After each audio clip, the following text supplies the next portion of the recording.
No exercício anterior, nós conseguimos descrever aquele que era o campo elétrico gerado por um fio finito, naquele que era o seu eixo perpendicular à sua direção, e em qualquer ponto desse eixo, excepto a y igual a zero, onde nós estaríamos sobre o fio, onde o campo elétrico não existe. Portanto, há uma descontinuidade do campo elétrico ali, correto? Ele está indefinido em y igual a zero, ou seja, sobre o próprio fio, onde existe esta distribuição de cargas.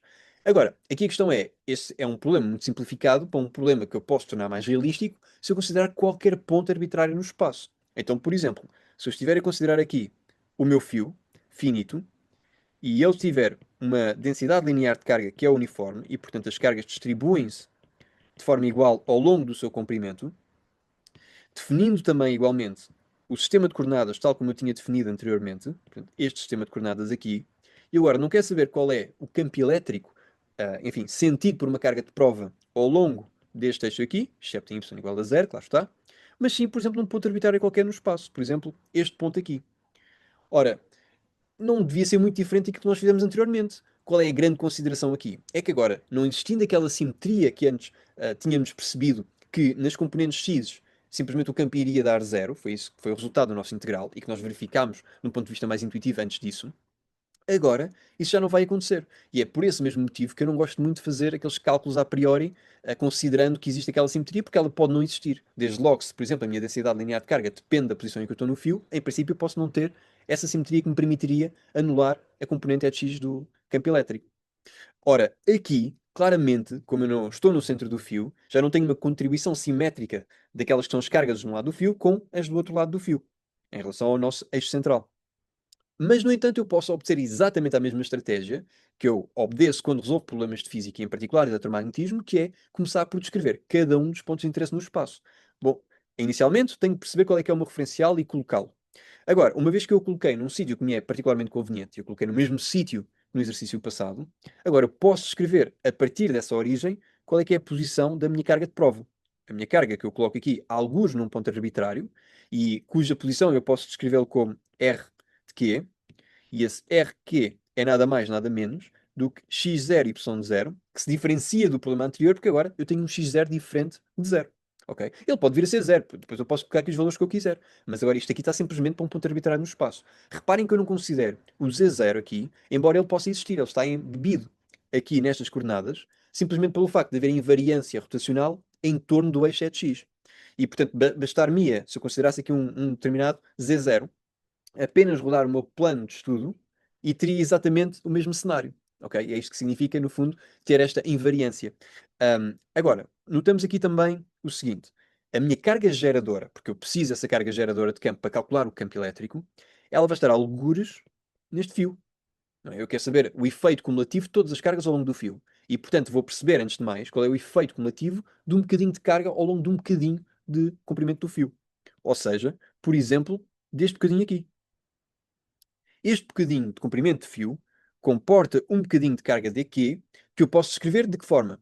Eu posso escrever considerando a densidade linear de carga, portanto, do fio, como é que essa carga está distribuída ao longo do seu comprimento, vezes dx. Reparem que as unidades batem certo, porque o meu lambda é a minha densidade linear de carga, portanto, coulomb por metro, o meu dx é uma distância, portanto, metro, os metros vão cortar e vou ficar apenas com Colombo. Ou seja, isto de facto é uma carga. É o bocadinho de carga que está dentro desta pequenina distância. E esse bocadinho de carga vai contribuir para aqui com um bocadinho de campo DE. E, portanto, este claramente não é o meu campo total do fio, não é? Mas é o campo produzido por aquele bocadinho de carga. Portanto, eu tenho que poder referenciar esta carga geradora para poder calcular o campo elétrico, não é? Sabendo que o campo elétrico, segundo aquilo que nós tínhamos visto a partir da força de Lorentz e da lei de Coulomb, o meu bocadinho de campo elétrico vai ser 1 sobre 4π epsilon zero. E agora, a minha carga geradora de campo, neste caso, por um bocadinho de campo elétrico, vou ter dQ. Podemos considerar, por exemplo, este daqui em particular. Agora, sobre R ao quadrado, sendo R a distância entre a carga geradora e a carga de prova, tal como nós tínhamos nos exercícios anteriores, e depois a direção entre de uma para a outra. Ok, agora qual é o problema que se põe? É o problema de sempre. Eu quero descobrir o que é o meu dQ, que aliás já sei, quero descobrir o que é a direção do meu dQ para a minha carga de prova e quero perceber qual é que é essa distância. Como é que eu faço isso? Bem, descrevo onde é que está a minha carga geradora do campo, tal como eu fazia anteriormente. Portanto, nada disto mudou, não é? Nada do meu problema muda em relação ao que eu tinha anteriormente nos exercícios de sobreposição. Portanto, isto aqui vai ser o meu R'. Eu estou-lhe a chamar R' porque agora já não tenho propriamente uma carga específica, como eu tinha nos dois primeiros exercícios da playlist, não é? Não tinha carga, eu na altura tinha cargas discretas, agora já não tenho, tenho um contínuo de cargas distribuído ao longo do comprimento do fio, e portanto, isto aqui agora vai ser o meu R', e vai ser na minha posição X e em Y igual a zero. Portanto, ao longo disto aqui. Mas claro, para eu estar ao longo do fio, tenho de assegurar que o meu X vai estar entre menos L sobre 2 e L sobre 2. Eu posso signar apenas através desta notação de módulo. Bom, agora, o que é que eu preciso descobrir efetivamente? Preciso descobrir qual é que é esta distância e qual é que é esta direção. Como é que eu faço isso? Eu já tenho agora, porventura, qual é que é o meu vetor R, porque já tenho a posição em relação ao meu referencial de cada uma das cargas em jogo, aquela geradora ou aquela quantidade de carga geradora e a minha carga de prova, e sei que R mais R' vai ser igual a RQ. Ou seja, R vai ser RQ menos R'. E o que é o meu RQ? O meu RQ é x0, y0. O que é o meu R'? É x0. E, portanto, isto vai ficar x0 menos x, y0. Com isto, eu sei o que é o meu R, ok? Vai ser a norma do meu vetor, e que vai ser justamente x0 menos x ao quadrado mais y0 ao quadrado. E sei o que é a minha direção, porque vai ser, lá está, r sobre a norma desse r, vai ser x0 menos x, y0, e aqui vai ficar x0 menos x ao quadrado mais y0 ao quadrado. Ou seja, já descobri tudo aquilo que eu precisava, incluindo aqui qual é o bocadinho de carga que está a contribuir para campo, e posso simplesmente substituir aqui. E sei qual é o bocadinho de campo que está a ser gerado por este bocadinho de carga naquela posição específica do fio. Então, isto vai ficar 1 sobre 4π epsilon 0, dq vai ser lambda dx, tal como no passado, e agora vou ter o meu r ao quadrado, e portanto isto aqui ao quadrado vai ficar o módulo de x0 menos x ao quadrado mais y0 ao quadrado. Portanto, isto é tudo igual, não é? E agora o meu E de R aqui, só que eu já sei o que é o meu E de R, está ali descrito, vai ser x0 menos x, y0 sobre x0 menos x ao quadrado mais y0 ao quadrado elevado a 1 meio. Ora, mas isto é igual a quê? Se eu quiser simplificar um bocadinho a minha expressão, isto vai ser lambda dx. Já sabemos que aqui em baixo vai ficar o resultado que muitas vezes nos aparece, não é? Que é x0 menos x ao quadrado mais y0 ao quadrado elevado a 3 meios. E agora tenho aqui, basicamente, o meu vetor, o meu vetor r, que é x. Eu até posso escrever assim desta forma. x0 menos x é de x, mais y0 é de y. Só uma nova notação. Isto é, obviamente está em volt por metro, mas é um bocadinho de campo sentido aqui nesta carga de teste, produzido por este bocadinho de carga no fio. Ora, o meu fio vai de x em menos L sobre 2 até x em L sobre 2, e portanto, se eu quero calcular qual é que é a contribuição total das várias cargas ao longo do fio, naquele ponto x0, y0, o que é que eu tenho de fazer? Bem, tenho de fazer o integral desse dE nessa posição específica, portanto aqui, x0, y0, desde menos L sobre 2 até L sobre 2. Ora, o que é que isto vai ser? Bem, eu olho para aquilo que vai ser o meu DE, que está aqui, e eu posso começar, se calhar, a perceber que há coisas que podem sair logo do integral, não é? Portanto, isto aqui é tudo constante e pode sair, portanto, do integral. Ora, vou tirar isto aqui do integral, vai ficar 4π epsilon 0, e depois vou ficar com... Agora, o meu integral está nestas duas dimensões, né? Contribuição cumulativa em cada uma das direções. Na primeira direção, eu vou ter menos L sobre 2 é L sobre 2, e vou ficar com x0 menos x, dx, na direção é de x. E isto aqui em baixo vai ser x0 menos x ao quadrado mais y0 ao quadrado, elevado a 3 meios. E agora, menos L sobre 2 até L sobre 2, mas agora para aquela direção y. E, portanto, o y0 pode simplesmente sair dali do integral, porque é uma constante. Fica aqui com dx, que é este dx aqui que está a distribuir, não é? E depois vou ficar com denominador igual ao que eu tenho ali, x0 menos x ao quadrado mais y0 ao quadrado, elevado aqui a 3 meios, e aqui é de y. Agora, no que é que nós entramos? Entramos nos integrais que estão tabulados e que nós já tínhamos visto anteriormente. Só é, a única nuance aqui é apenas verificar que eu aqui tenho que fazer uma substituição. E lembrando que se eu faço essa substituição, tenho depois de atualizar também os meus limites de integração. Mas é apenas essa a preocupação que eu tenho de ter. Então vamos lá ver.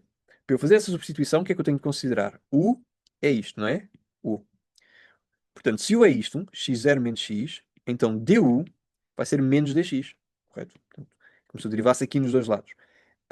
Depois, se aquele é o meu U, os meus limites de integração, eu vou ter aqui um limite superior, que vai ser x0 menos L sobre 2. Porque eu pus aqui o L sobre 2 simplesmente aqui, não é? E depois o meu limite inferior vai ser x0 mais L sobre 2. Porquê mais L sobre 2? Porque envio aqui o menos L sobre 2 que está aqui. Ok?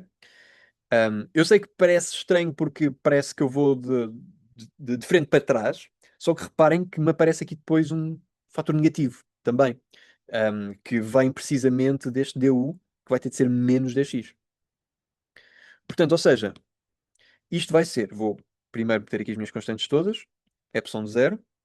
Agora, fazendo as substituições, eu vou ficar com, isto aqui vai desde x0 mais L sobre 2, x0 menos L sobre 2.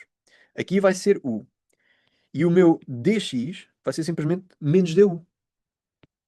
Portanto, assim. Agora, aqui no denominador, vou ficar com u ao quadrado mais y0 ao quadrado elevado a 3 meios. E isto aqui na minha direção é de x. Agora, aqui vai ser menos, aliás, x0 mais L sobre 2, x0 menos L sobre 2, aqui menos du, correto? Porque é o meu dx com esta substituição de variáveis fica menos du, e aqui fica u ao quadrado mais y0 ao quadrado elevado a 3 meios, na direção é de y. Agora, já estou na situação em que eu posso simplesmente fazer a substituição de acordo com as primitivas que eu tinha antes.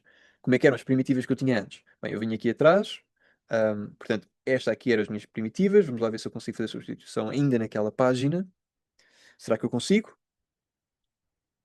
Não sei se vou conseguir, vamos tentar. Isto aqui, dar paste a isto. Vamos tentar pelo menos só escrever os meus novos integrais. Portanto, isto fica lambda sobre 4 pi epsilon 0. E agora, hum, portanto, a primeira primitiva vai ser esta aqui, que corresponde a esta primitiva aqui, e, portanto, este vai ser o resultado. Portanto, ou seja, este menos vou tirá-lo cá para fora. Isto vai ficar aqui menos 1 sobre raiz de a ao quadrado, que é basicamente o meu y ao quadrado, mais r ao quadrado, que vai ser basicamente o meu u ao quadrado. Ok? E isto vai desde x0 mais L sobre 2 até x0 menos L sobre 2. A minha direção é de x. E agora o outro termo. Reparem que este menos aparece pelo facto de estar aqui a primitiva e este menos está aqui por causa deste menos, que eu simplesmente tirei para fora. Ok? Portanto, eles eventualmente vão se cancelar aqui.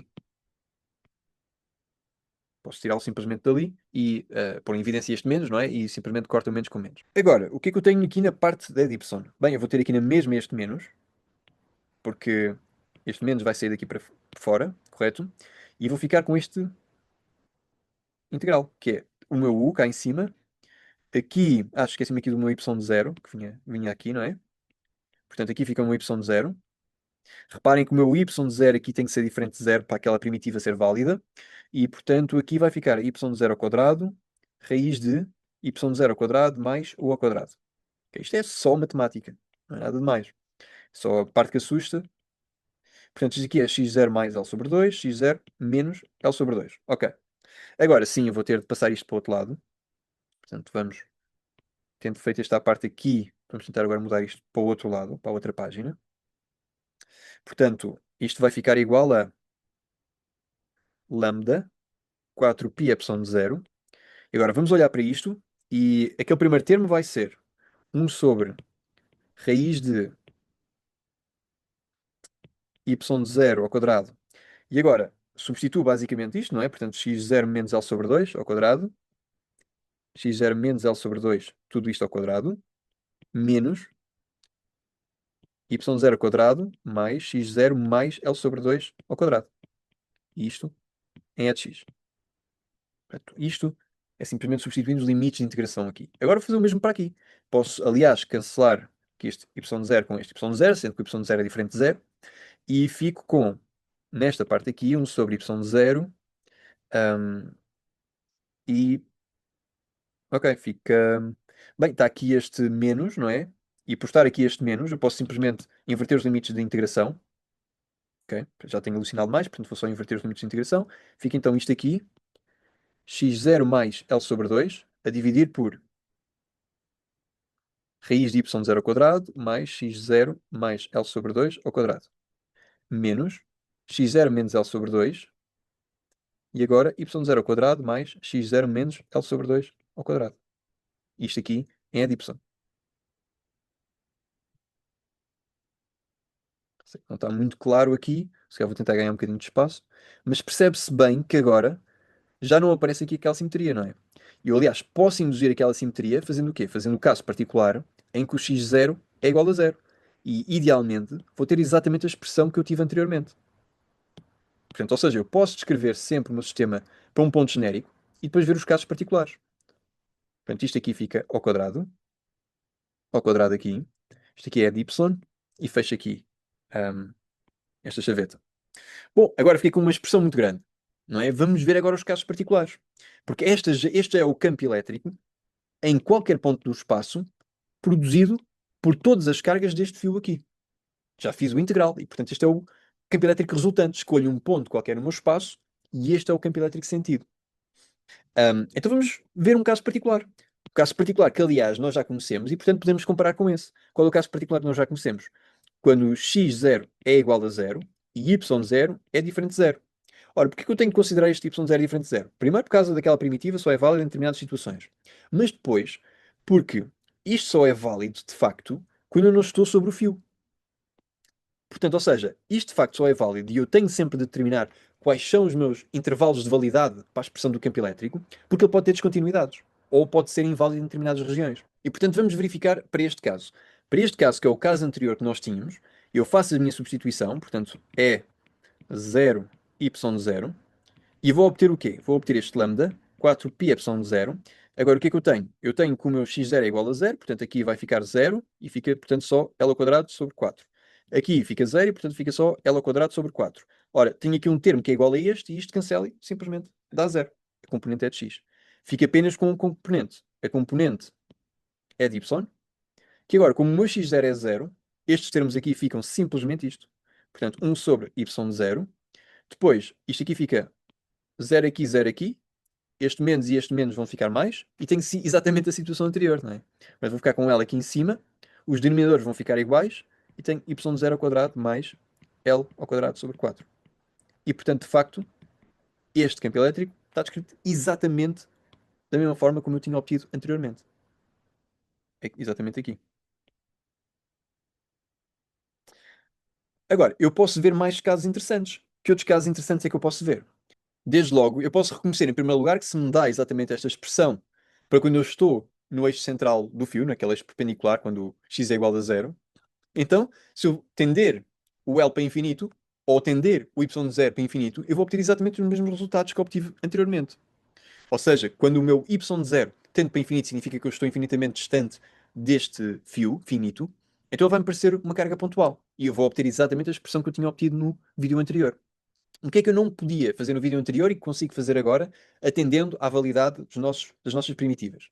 Eu posso considerar, por exemplo, o cenário em que eu tenho aqui o meu fio e agora eu quero perceber qual é a contribuição de campo elétrico produzido pelo fio todo, mas agora distante ao longo deste eixo EX do fio. Ok? Vamos dizer que isto aqui é uma distância muito grande e, portanto, está aqui um grande espaçamento entre os dois. Posso considerar, por exemplo, que isto aqui é simplesmente a minha distância x0, correto? E reparem agora em que região é que eu estou. Porque eu estou, de facto, em y igual a zero, só que, no entanto, o meu x é superior a L sobre 2. E, portanto, eu estou basicamente nesta região em que o y0 é, de facto, igual a zero, mas o meu módulo x é maior do que L sobre 2. E, portanto, estou fora do fio na mesma. Não existe aí descontinuidade do campo. Qual é a consideração aqui a ter em conta? É que, de facto, em y igual a zero, quando eu estou sobre o fio, aquele segundo integral em e de y não é válido. Só que agora, eu não tenho qualquer termo em e de y e considero apenas o termo e de x.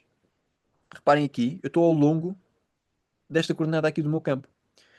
E, portanto, olho para aquilo que é o meu integral.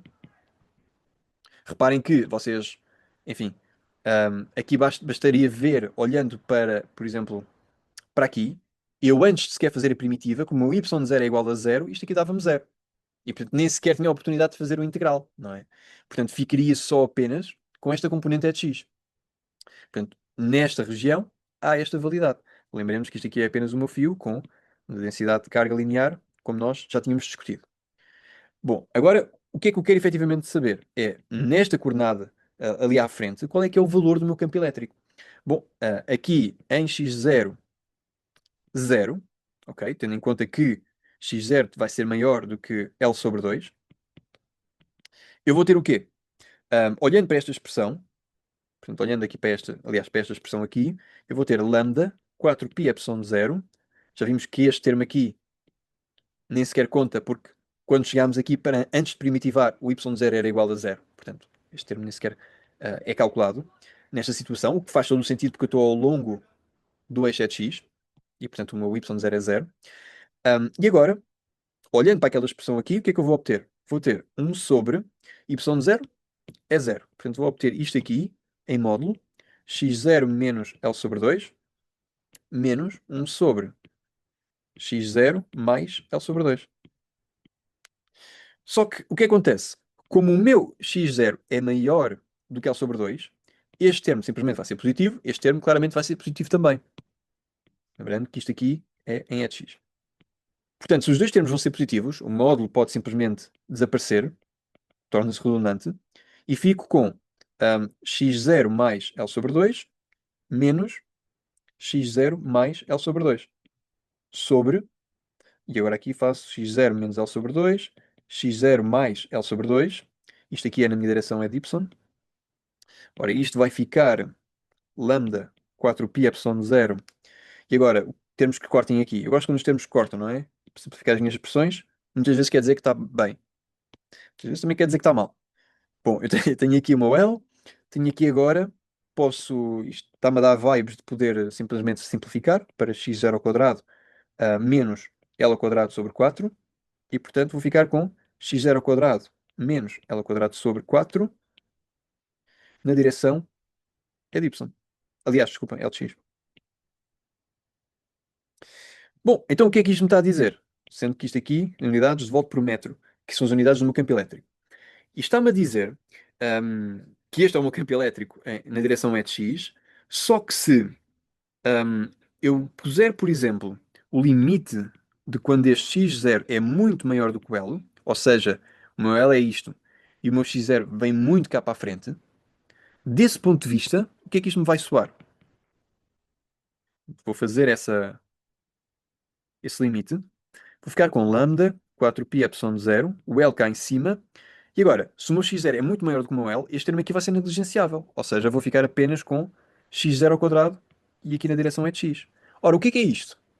Isto é simplesmente o campo elétrico equivalente a interpretar este fio como simplesmente uma carga pontual de carga lambda L. Já tínhamos visto no vídeo anterior e podemos voltar a rever que simplesmente a carga total disto é multiplicar a densidade linear de carga, quanto a carga que eu tenho por unidade de distância, por toda a distância do fio, portanto, todo o seu comprimento. Portanto, lambda L. Então, isto vai ser simplesmente o equivalente à carga total do fio, que visto daquela perspectiva, isto é um x0 ao quadrado, é como se fosse uma carga pontual, visto de muito cá do fundo.